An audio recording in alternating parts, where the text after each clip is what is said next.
జై మావుళ్ళమ్మ తల్లి. శ్రీ శ్రీ శ్రీ మావుళ్ళమ్మ అమ్మవారి దేవస్థానం, భీమవరం, పశ్చిమ గోదావరి జిల్లా. Sunday market.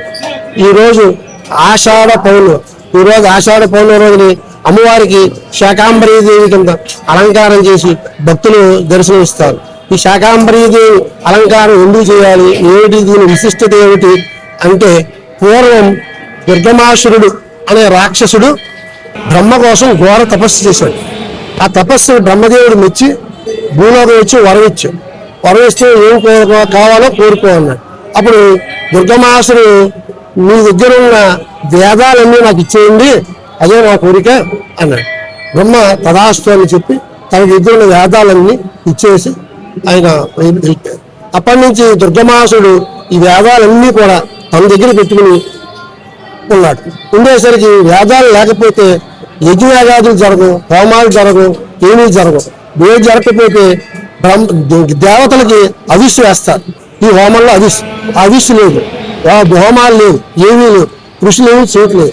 అప్పుడు దేవతలకి బాగా ఇది ఇబ్బంది అయిపోయి భూలోకంలో నీరు కానీ చెట్టు కానీ ఏదీ లేదు. మొత్తం అన్ని కాలాలు ఎండిపోయి, నదులు ఎండిపోయి, ఎండలు విపరీతంగా, వృక్షాలేమో వాలిపోయి, ఇలా జరుగుతూ ఉండగా ఒక రోజుని దేవతలు ఋషులందరూ వెళ్ళి పార్వతీదేవి దగ్గరికి వెళ్ళి పార్వతీదేవిని ప్రార్థించారు.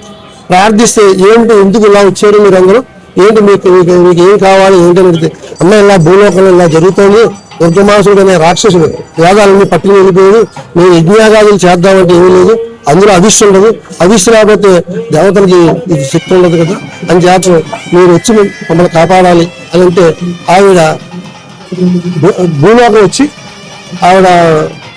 వచ్చి మొత్తం అన్ని చూసింది తిండాడు.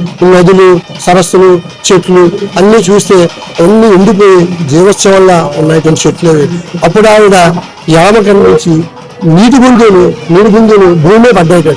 ఆ బిందువులు ఎప్పుడైతే పడ్డాయో ఆ బిందువులు ఒక మహా సముద్రంగా పాయల కింద ఎండిపోయి, ఏవైతే ఎండిపోయాయో అవన్నీ నిండుకున్నాయి. నిండుకుని భూమిలో ఎప్పుడైతే నీరు వచ్చినాయో వృక్షాలన్నీ మళ్ళా వికసించి దర్శనం ఇచ్చేది. అప్పుడు అమ్మవారు అందుకని ఇది ఆషాఢ మాసంలో పౌర్ణమి రోజున నేను శాకాంబరీ దేవిగా మీకు అవతారం దర్శనం ఇస్తాను అని చెబితే అప్పటి నుంచి మన దేవతలు అందరూ కూడా లోక కళ్యాణార్థం ప్రతి ఆషాఢ పౌర్ణానికి శాకాంబరీ దేవి అలంకారం చేసి భక్తులకు దర్శనం ఇస్తారు.